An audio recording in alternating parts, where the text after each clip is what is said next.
Whether on the field, on the court, or on the balance beam, there's more to winning than the final score. Hi, I'm Patrick Manning of Black Desert Resort. We recognize the effort it takes to succeed. That's why we are proud to partner with the Utah Checkdown, the podcast that tells you the story before the game, then gives you a recap of what happened when it's all over. The grit, the glory, and the disappointments. Join us for stories of Utah's finest athletes and coaches. Thanks for listening.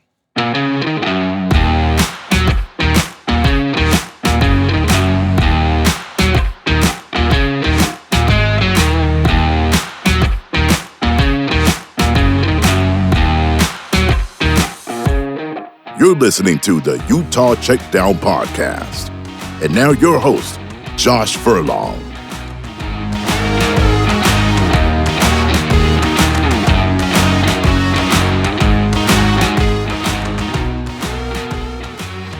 Welcome back to another edition of the Utah Checkdown podcast. I am Josh Furlong and happy to be with you today.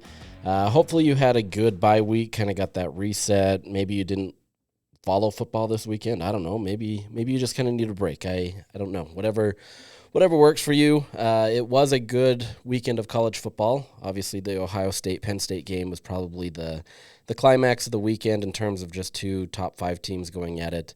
But there was a lot of craziness in college football, especially in the Big 12, where Iowa State suffers its first loss and Kansas State suffers its second loss, and obviously changes kind of a little bit the landscape of the Big 12. No, Utah's still not in the mix, but it changes, and I think it kind of shows what could have been available to Utah if things came together. But we'll talk about that. We'll talk about kind of what's going on right now on the beat, and we'll get into that. But first, let me tell you about our partners, Black Desert, who are helping with the KSL.com Beyond the Game video series.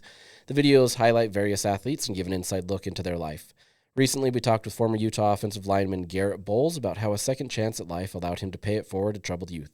You can check out that video and many others on KSL.com. Black Desert is a new resort destination in St. George that features a championship Tom Weiskopf 19-hole golf course that combines a private club feel with destination resort golf amid lava fields and 360-degree vistas. Black Desert is changing entertainment in southern Utah, and they're just beginning. Black Desert, where remarkable is within reach, home of the Black Desert Championship PGA Tour. All right, let's just jump into this. Today was the Kyle Whittingham press conference, and a lot of intriguing things taking place there. Obviously, coming off of a bye week and then going into the rivalry week with BYU, there's going to be some intriguing things. But the biggest thing here is quarterback, right? I feel like this podcast is essentially just turning into a 24/7 documentation of all the fun, we'll call it fun in quotation marks, of Utah and their quarterback battle. If you remember right, last weekend, going into the bye week, Kyle had said that they were going to split reps equally between Brandon Rose and Isaac Wilson. Isaac Wilson has obviously been the team's starter when Cam Rising hasn't been available, so that's kind of where it's been, but he got benched in the third quarter of the Houston game. Brandon Rose comes in. Honestly, didn't have a great stat line, but depending on how you look at it, looked composed in the pocket, but still didn't really get much production out there. 45 yards through that game-clinching interception at the end that allowed Houston to basically kick a field goal and win the game. Houston follows it up last week and gets a good win. So, this is a team that is on the upward trajectory, but I still think that Utah loss was on them, right? I think that was in for the taking. I tweeted kind of tongue-in-cheek on Saturday about the Houston game, and if that changed your perspective. I don't think it does. This wasn't a game where, it was close in terms of two teams battling it out against each other. This was mostly a Utah team doing everything it could to kind of hurt itself. And not to take away anything that Houston did, their defense was obviously pretty solid. Their offense is a much different team with Zion Chris in under center. He's still not the quarterback that you're expecting, but when he's a dynamic weapon as kind of a converted running back, that kind of changes things. So interesting to see how Houston's going, but once again, still not something that really changes your perspective on this, other than maybe you get a glimmer of hope that you lost to a team that is on the rise. But in this season, I don't know that really gives you anything, especially with how things have gone, and especially with how the defense has done its job essentially to help Utah win games. And if you could just put up just a moderate amount of points, you'd be okay. So going back to that QB debate, right? So going out of that game, you now have this quote-unquote QB controversy. Is Kyle going to pull a move where he switches to Brandon Rose, or is he going to stick with Isaac Wilson?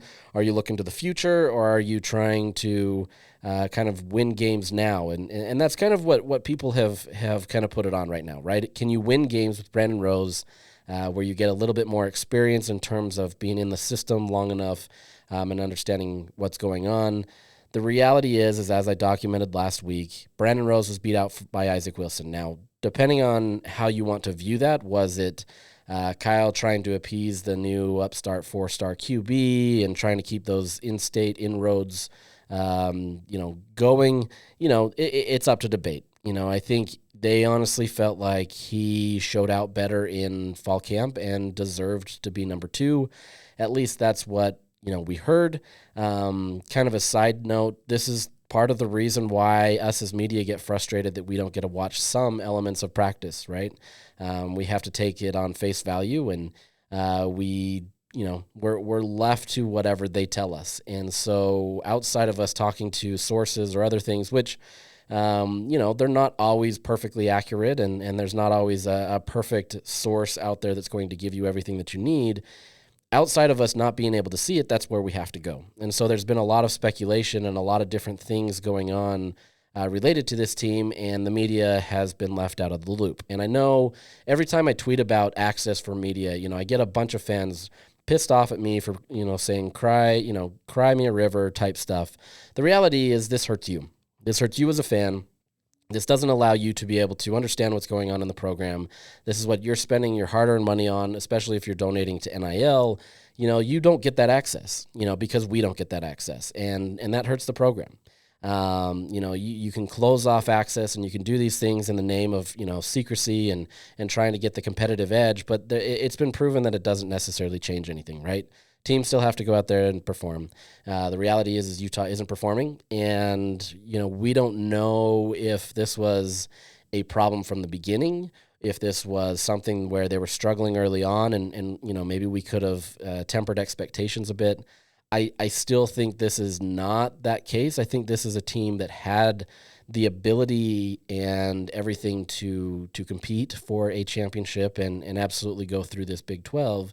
But it's easy to sit here and say that knowing where it's been, right? This Utah team is 4-4. Things aren't going well. And so whatever happens on paper doesn't always translate onto the field. You can sit here and blame preseason projections. You can blame whomever you want, right? Blame me, whatever. I don't know. I don't really care. The reality is when you don't give us access, that makes it a challenge for us to do our job, which in an end, it essentially comes back to you, and you don't get the opportunity to see it or to hold people accountable. And I get it. People get really upset when it's like you're holding teams accountable. They're a public institution. Like, the reality is that's what it is. Kyle Whittingham is getting paid millions of dollars to coach, and he's been protected from us because all we can do is go off of what he says or what other people say. And if they're all touting the company line, they're not going to come out there and say that, oh, you know what, we suck this year. This is going to be awful. What coach is going to say that? You go into Big 12 media days, and every single coach there is going to talk about how, they've changed the things that they needed to change over the offseason. And nobody's buying into us. And I mean, BYU was saying that, right? BYU was saying nobody knows what's going on in our locker room, and yet they were picked 13th or 14th, whatever it was, to finish in the conference. Nobody knows. But that doesn't even mean that just because you were picked in that spot and nobody knows that suddenly it's going to translate to wins or losses. That's all on the field, right? You've got to take care of that. Unfortunately for Utah, they put all their eggs in Cam Rising's basket, and when that didn't work out, they suddenly, reverted back to some of the frustrations of last year, and that's where we're at. So, long story short, that's kind of the essence of not allowing us to have access and not allowing us to be able to really kind of see what's going on. And so this hurts. We don't know. Honestly, like I can sit here and say that if Brandon Rose were to be the starting quarterback, and I'm going to get into that in just a second, but if Brandon Rose were to be the starting quarterback, I don't know anything about what his ability is on the field, right? The only thing that I've seen is his spring game performances, and in my opinion, Isaac, did a much better job than him. Granted, these are much more vanilla defenses, but even saying that, Isaac still, in my opinion, did better. You have this last game where, he only threw for 45 yards and didn't really move the ball all that well. Yeah, he maybe looked a little bit more composed in the pocket. But that doesn't tell me anything, right? He could come out here and throw for 350 yards against BYU, and I wouldn't have a clue. Nobody does. Like, unless you've gotten a chance to see practice. But even then, what happens out on the practice field doesn't always translate onto the playing field, right? And so it becomes a challenge. We can sit here and debate who should be under center and all that. And, at the end of the day, it's the coaches that know, and they're the ones that have to be held accountable for it. So let's just jump right into it. Kyle Whittingham talked about kind of the QB situation, and you can only guess what his answer is, but I'm going to play it for you, and so let's give it a go. You had talked about last week, Brandon and Isaac were splitting. Have you made a determination? Yeah, we've got a good plan right now, and we'll keep it to ourselves, obviously, but we have a plan going forward. And, I guess nothing's ever set in stone, but we feel like we've got a situation that is best for us and gives us the best chance to win. When you put in Brandon the last game, you said that you were looking for a spark. Mm-hmm. And I was wondering, was it something that he showed you that led to, hey, let's give him a shot maybe in practice, as opposed to, well, the other not working with the other one, so let's just try it. Little of both. We weren't very productive offensively. Haven't been productively much this season since the first couple games, but it was a little of both, and just thought, and Brandon had been practicing extremely well as the number 2 guy, and just thought, given the circumstances, it made sense to give him a chance and see what he could do. So both things are correct. So yes, you're back to a quarterback controversy. We're now 10 weeks into the season. Utah still doesn't really have a clear answer outside of Kyle saying that they feel like they have what they need to do to win the game on Saturday, right? Whatever that means is kind of up to your interpretation. I don't know that I could glean exactly what it's from that, but I would say it's probably trending towards Brandon Rose from what I've heard. He has had strong practices. My understanding is last week was one of his best.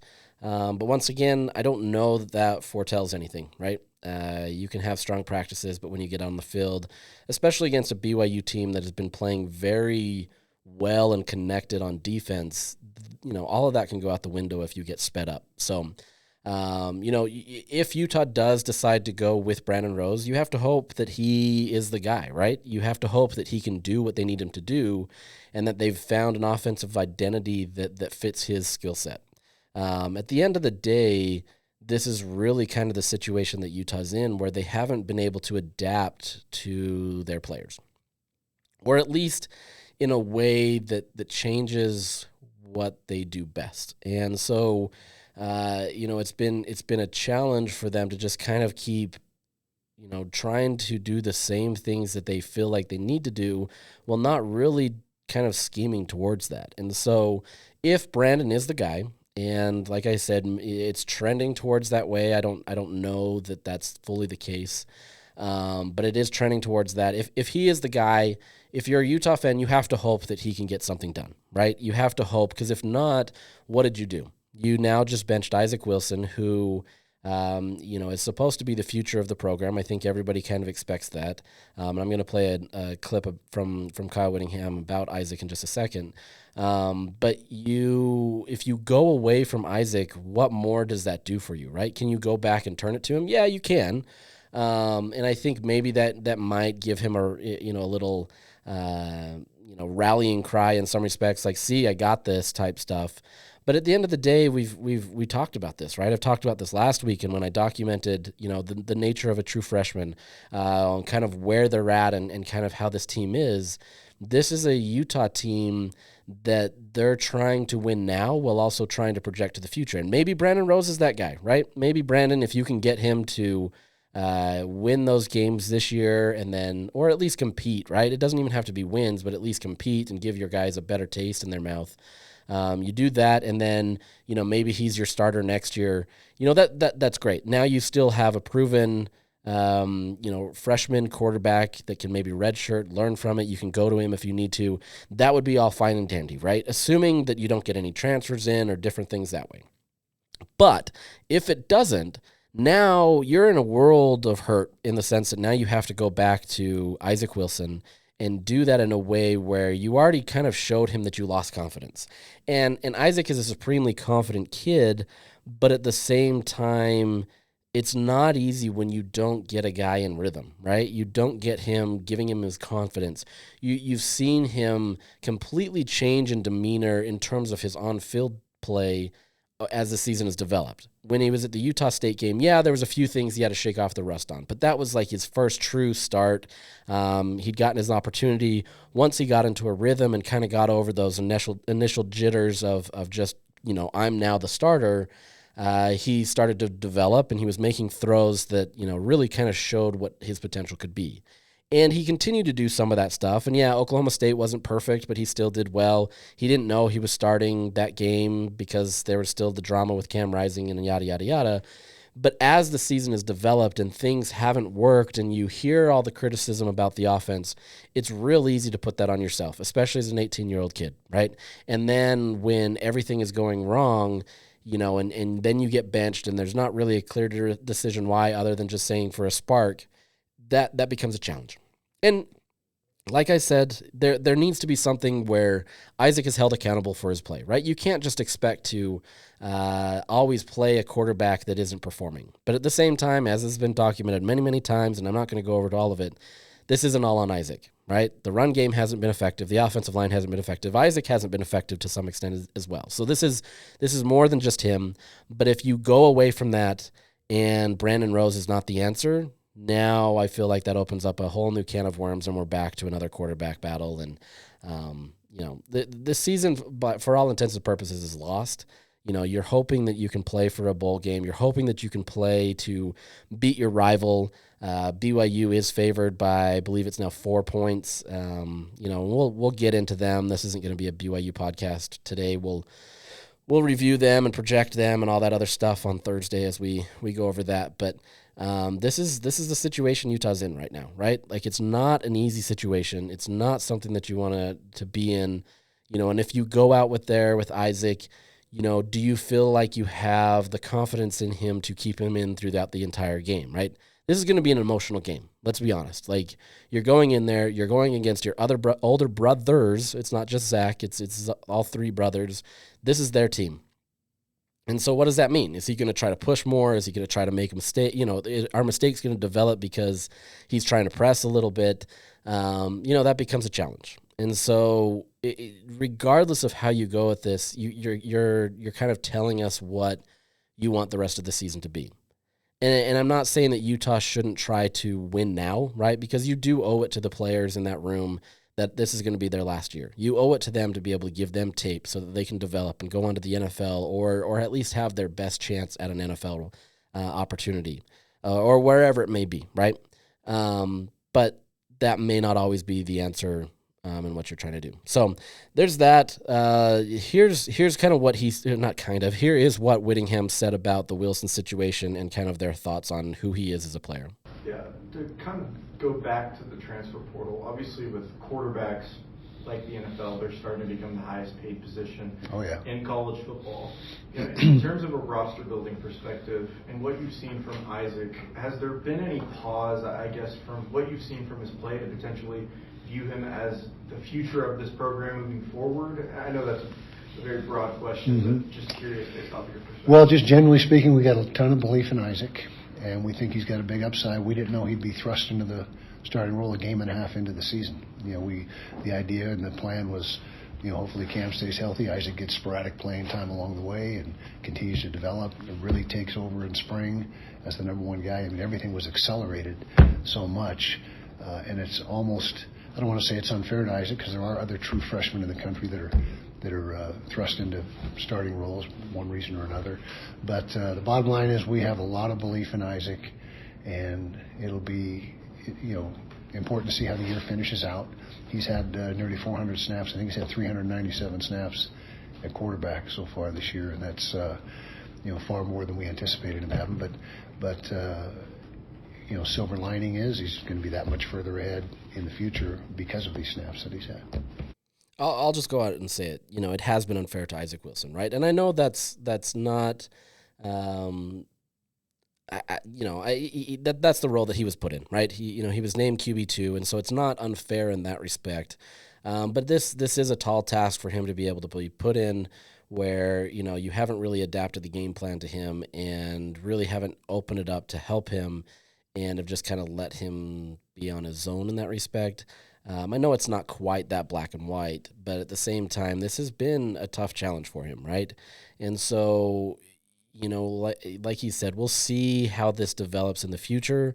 I really do believe that they think that he is the future of this program, but now what does that mean?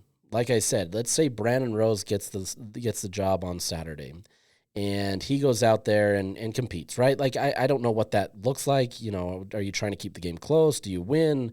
Whatever that case may be, what is success for Brandon Rose? And obviously that's moving the ball. That's scoring points. Those things are kind of natural. But does suddenly everything change because Brandon Rose is under center? I don't know. And so let's say that Brandon goes out there and has whatever that measurable of success is in your mind or in the coach's minds, and he finishes out the season, 3 more games. What does that mean for Utah, right? If they make a bowl game, what does that mean? Okay, so Brandon Rose, is he going to come back? Does that kind of slow down the timeline of Isaac Wilson? Does that open up the transfer portal? And at the same time, I don't want to say that Utah shouldn't be worried about that, but you should, right? Because at the same time, you can't afford to continually not be able to develop or mature your quarterbacks, especially in your system. And there are programs that can do it, right? Like Oregon can seemingly throw in a quarterback. You get Dylan Gabriel this year, and suddenly everything just looks phenomenal, right? It's not always perfect, and they had their bumps against Idaho early on in the season, but now you're looking at them like this untouchable team. There are teams that can do that, the plug-and-play type guys, right? Utah is just not that destination for quarterbacks to plug and play. And so if you lose Isaac Wilson to the transfer portal, and I'm not saying that that's the case. I've got no indications that that's the case. I don't think there's any desire for Isaac to transfer, but we're still early, right? You've still got at least a month until those types of conversations are being had.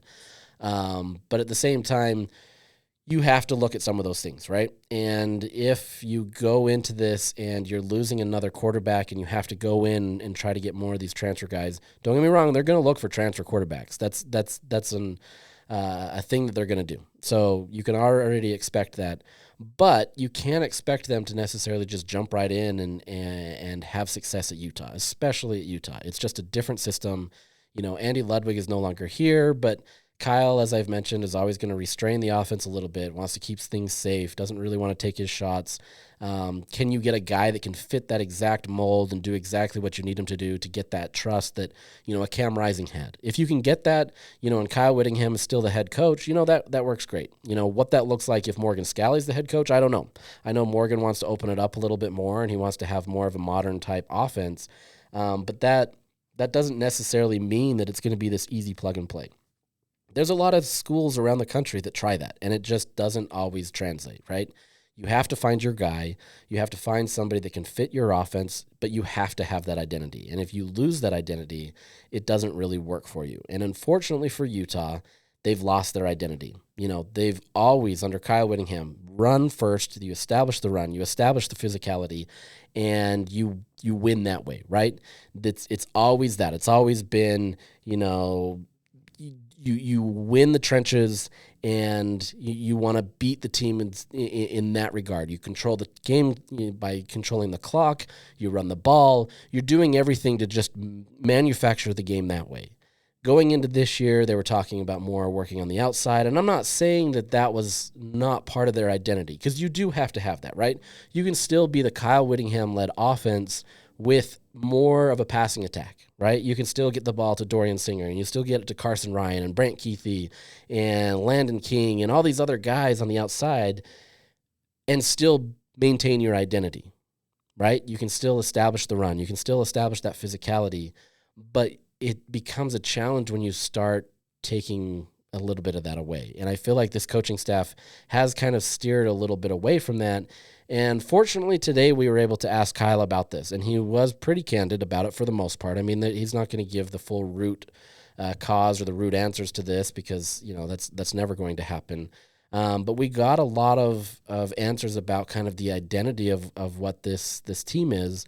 And so I want to play that, because I think this is really telling about where Utah is in the state of college football and where they're at this year, because I think this is probably the bigger storyline to anything else that Utah has this year, whether it's quarterback play, you know, Isaac Wilson, offense in general. Like this, to me, the identity of this program is the biggest storyline. So let's jump into that. I would agree that we're not as physical this year as we typically have been, and you really gauge that, at least we gauge it, by how you run the ball and how you defend the run. And we haven't been as good at that this year. Tough to pinpoint one exact reason for that. We haven't been our usual selves in that regard.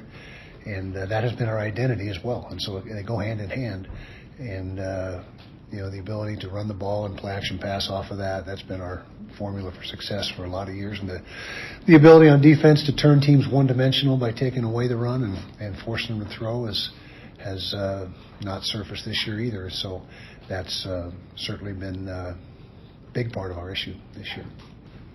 Kyle, kind of going off the question that Justin asked about identity, is it harder in this NIL era to kind of stick to your identity, knowing that you kind of have to appease guys, or what's your approach on that? Much harder, and it's. I think there's a lot of teams across the country that are feeling and going through similar situations. When you, 4, 5, 6 years ago, before the advent of the portal, whenever that was, you might replace 25 guys out of 125 on your team. Now you're replacing 45 plus, and the culture, I don't know if diluted is the right word, but it's, before you had 100 guys teaching 25 guys how we do our thing, and now it's almost a 50-50 split, the new guys as opposed to the guys that have been in the program. But it's not unique to us. It's across the country, and I think that's why you're seeing a lot of different results throughout the country, because it has had an effect and will continue to have an effect. And whoever handles it best, and it's almost coming down to a sheer talent thing. That sheer talent is, who's one in the country? Oregon. Who's number one in the country in NIL budget? Oregon. Who's number 2 and 3? Probably Georgia and Ohio. It's starting to fall right in line. If you remember, I said this a couple of years ago that things are going to start mirroring very soon. In the top 25, the NIL budgets, and to a certain extent, that's happening. Kyle, in the vein of the portal and just how you build your program, obviously you've not had a lot of turnover in comparison to other programs in terms of the foundational pieces that you've had. Well, we did have 45 new guys this year on the roster, so that's darn near half. Given, I guess, the impacts of that, has it changed, I guess, the way you see your coaching philosophy and the way this year has gone? Has it changed the way that you might approach it in the future? I think for certain. And, you got guys that come to the program and are here for a year or two and either leave, or you've got grad transfers that only had a year or two left. And so there's it's constantly in flux. And I don't want to say it's like you're hiring mercenaries every year, but it's a situation where, again, you got to collect as much talent as quickly as you can, and then hope it gels and comes together and you get results. And it is a different approach and different strategy than when you had guys just marinate in your program for 4 and 5, 6 years, and it is different. But again, they're not making excuses or complaining, because the entire country is going through the same thing. I just feel that maybe our culture and our the way we did things gave us an edge back, when that could be possible to have happen. And Kyle's not wrong to that extent, right? Like, Utah always developed this family culture this culture of physicality, the culture of we're going to take, 2-3-star guys, whatever ranking they are, and we're going to go out and be physical and tough, and we're going to go win games, right? Or at least be in contention. You may not win every single game, but you're at least not going to generally get blown out. You're going to keep games close. You probably could win. There was this identity of this team that it didn't matter what ranking you were when you came into the system because you're part of our family is what they would say.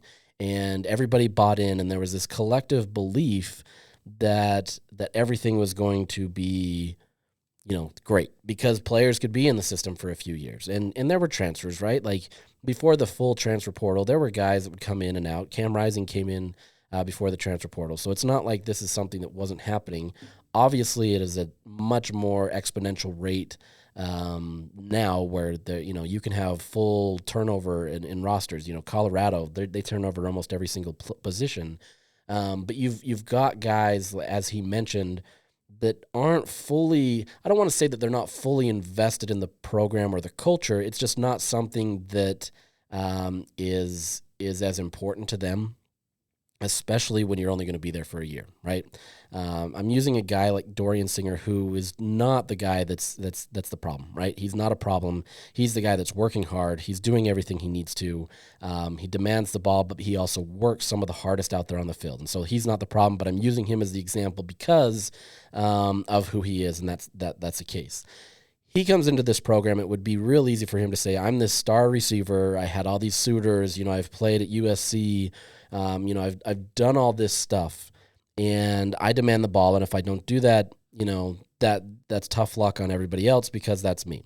He could come in there and not buy into that because at the end of the day, it doesn't really matter. One season, it would be easy to just say, like, I'm in and I'm out. I don't really care about this family attitude. I'm just here to get paid because I have a quarterback that's going to get me the ball and I'm going to be able to showcase my talent, right? That's the thought because you had Cam Rising coming in and a lot of these wide receivers believed that they were going to have this veteran quarterback coming throwing to them, right? And so it's really easy to come in there and just say, I'm just here to be able to put up the stats, showcase my talent, and move on to the league. Once again, Dorian Singer's not that guy. He truly believes in the culture. He truly believes in that kind of stuff.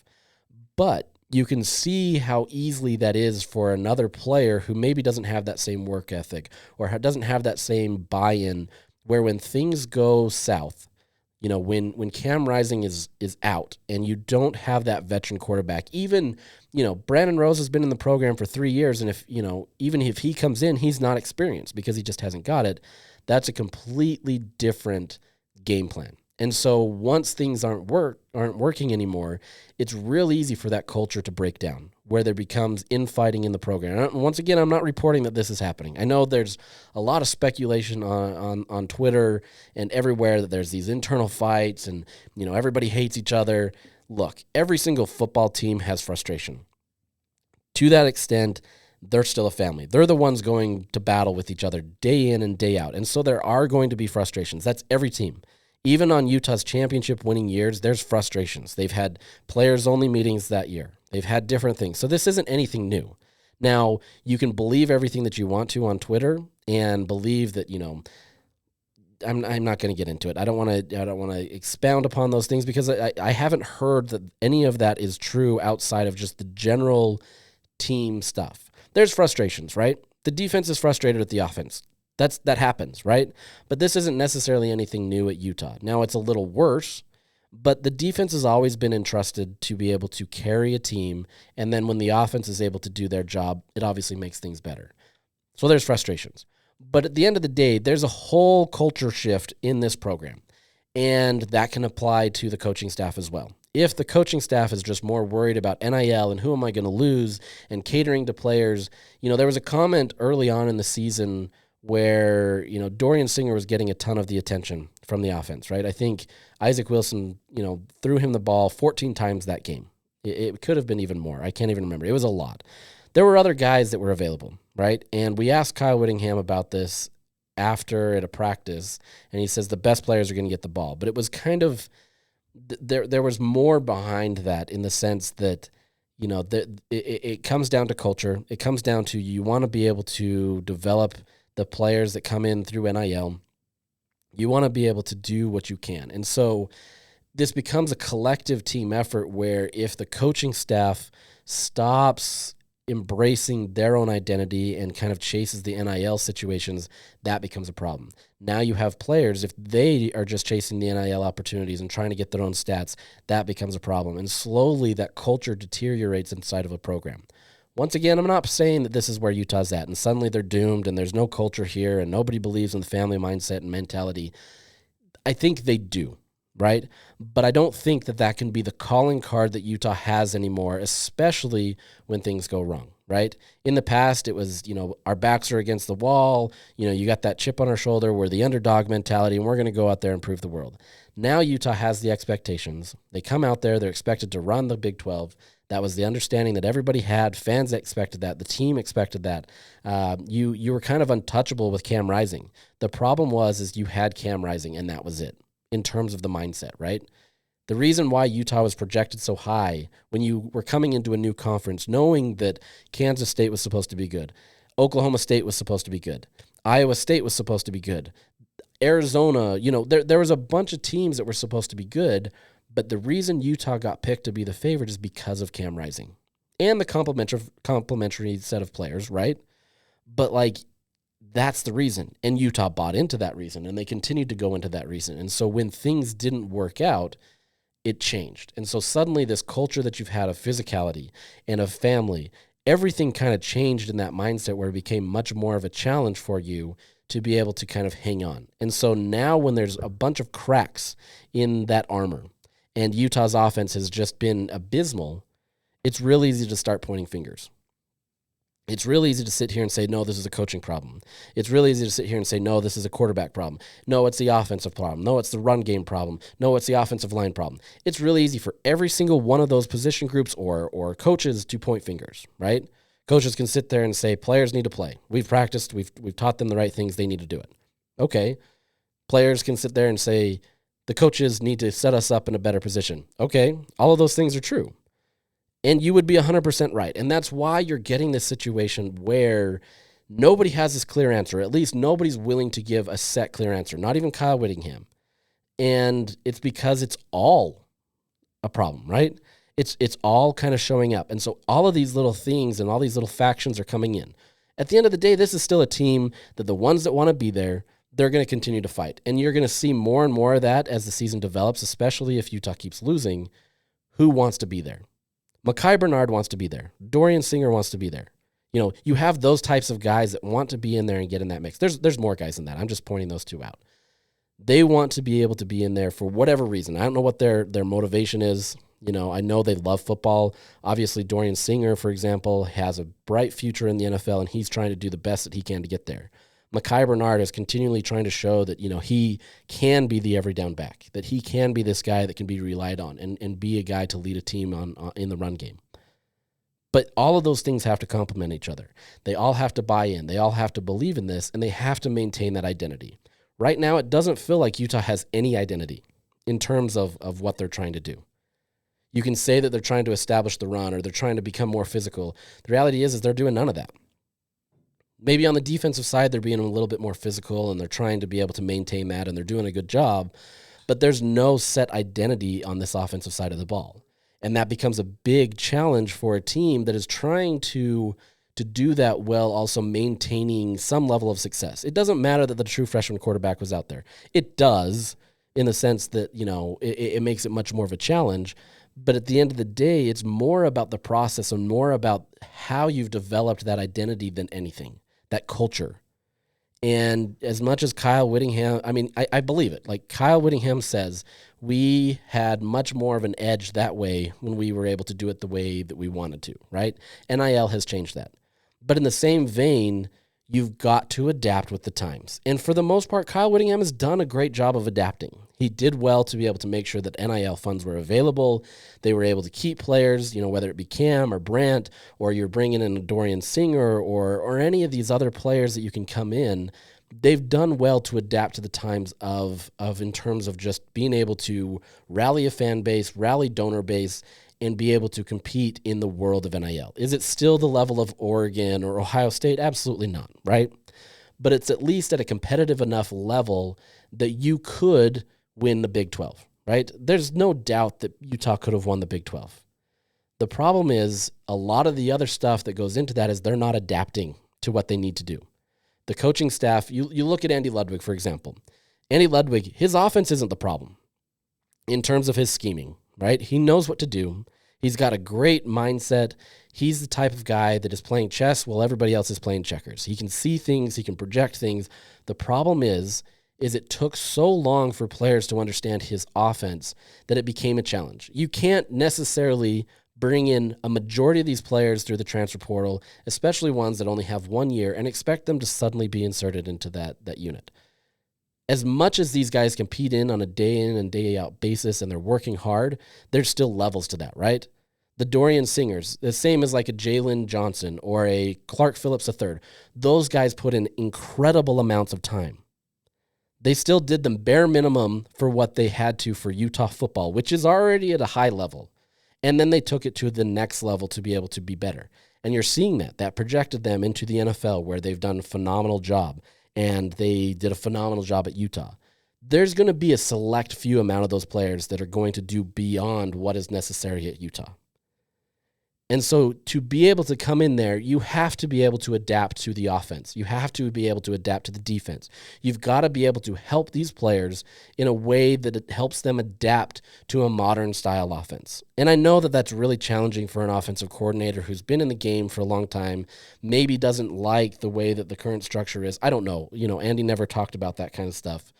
But at the same time, you're seeing that you have to be able to help these guys. Do you think Dylan Gabriel came up to Oregon and they're just like, nope, this is what we're going to do? And if you don't figure, like, Dylan is probably a different style of player, and that's what they're recruiting for, and they're trying to get the guys that can immediately plug and play. But at the same time, they're doing things to help him. They're finding his skill set and seeing how it can be tailored to their style of offense. Right now, Utah was all in on Cam Rising. That's it. And I get, like, most teams that's going to be a challenge if you lose your starting quarterback. If Oregon had lost Dylan Gabriel at some point in the season, things change, right? Like, I get that. But there becomes a challenge where if you're not able to change that identity and you're not able to, or not change the identity, but keep the identity of your program, but change your, the adaptation of how you do it, that becomes the problem. And so this is where Utah's at. Can that be corrected? 100%, right? Mike Bajakian can come in here and he can absolutely do things to help scheme things better. You already put in Jalen Glover in the game, and he was able to showcase some of his talent. Maybe if you can get he and Mekhi Bernard and maybe some other guys working, maybe you can start establishing more of that run game. And then it doesn't really matter who is back there at quarterback. It does, but you know what I'm saying. You can get in there and you can establish that physicality again. You can get in there and establish the run.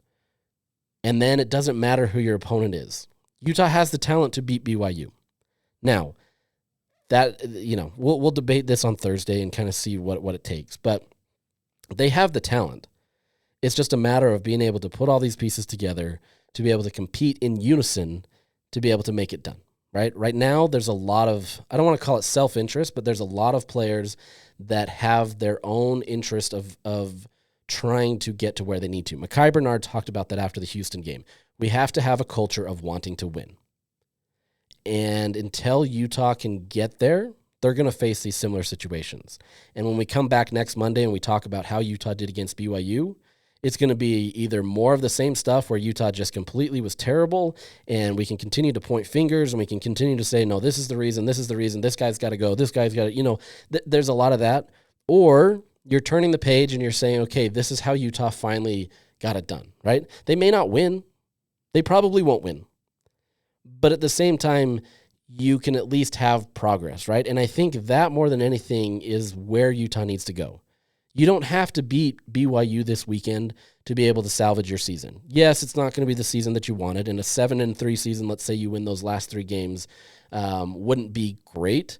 But at least you salvaged it. You left on a positive note and everything worked out, right? You've got to show progress. And until they do that, this is all going to be the same. We can continue to have these podcasts and talk about the exact same thing. All right, I think that's about it with that, right? Like, I think we're done. We've talked about this so much, and I appreciate you guys continually listening to this because I feel like we continue to cycle through the same things, but at the same time, there are different nuances to this, right? There's different things going on. hopefully we'll get to learn more about how this goes. We'll see, what happens in a rivalry game, which is completely, chaotic and even in years where one team is 100% better than other and the other team is terrible, it's never predictable. So it's easy to say that these two teams are on different trajectories, and they 100% are, but that doesn't mean that will foretell how this game goes. One problem for Utah is they did lose Money Parks to the season. He suffered a collarbone injury that's going to keep him out. That's a big loss to that offense. When it is clicking, he becomes an easy downfield threat that absolutely spreads the game. For an offense that hasn't really taken a lot of shots, that changes it, right? And so that hurts Utah. They need to be able to have that, but they'll figure it out. They've got the assets there. It's just a matter of being able to compete and being able to do that. So that's it for the football side of things. Today, Monday, the basketball season did start. We'll try to sprinkle some basketball stuff in here from time to time. The women, I just came back from the women's game where they beat SUU 105-52.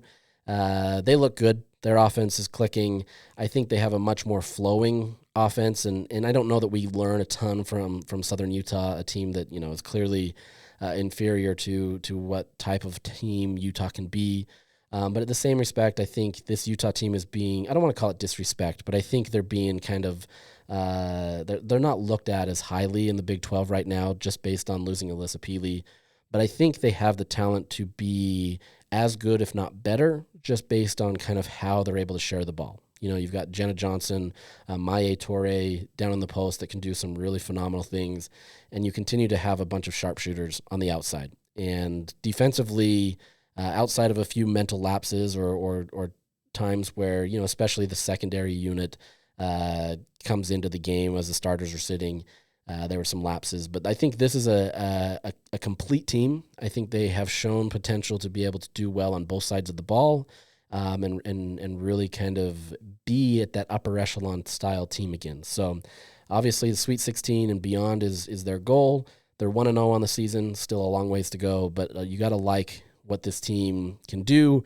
You obviously get Gianna Neepkins back after her knee injury last year, so that's a big thing for them. She scored 18 points today and did a great job there. So curious to see how that team goes. I think that's a team that if you haven't, after all this time, if you haven't had a chance to check them out, they're a fun team. You got to go check them out. Their tickets aren't as much as the men's, although the men's aren't that much either. So go check them out. It's a fun experience. I promise you'll enjoy the game of basketball watching the women play. So you've got them. And then the men's basketball team opens up their season tonight against Alcorn State at 7 p.m. Curious to kind of see how they develop, how they kind of come together as a team. They have potential. I'll say that. I think in little respects, this team continues to improve in different areas, right? But they have to keep reinventing that in some respects because the transfer portal hasn't been kind to them. And so now you're putting yourself in a very, very difficult Big 12 conference that is obviously considered one of the best in the country, if not the best. And so how Utah performs will be, interesting.